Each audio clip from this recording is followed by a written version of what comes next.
Good morning mga ka-OA. So ito ako ngayon, maga-maga ako gumising kasi meron akong gagawin ngayong umaga. So ito nga yung gagawin ko. Ito ako, naglalakad ako.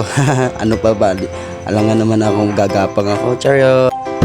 So ito na nga ako ngayon mga ka-uwi. So dahan-dahan akong naglalakad kasi napakabigat na yung dinadala ko. Ang ganda talaga ng bulaklak kasi ganda ngayon ng nanonood. Charot! Sana akin ka na lang ha. So ito nga po ako ngayon mga ka-uwi. Andito na nga ako sa sampayan. Sasampay ko na yung mga kumot at sa mga bedsheet namin kasi sobrang init na. At sigurado ako maya-maya mga ka-uwi, itong mga labahan na ito, sobrang tuyo na ito. Parang utak ko, tuyong na tuyo.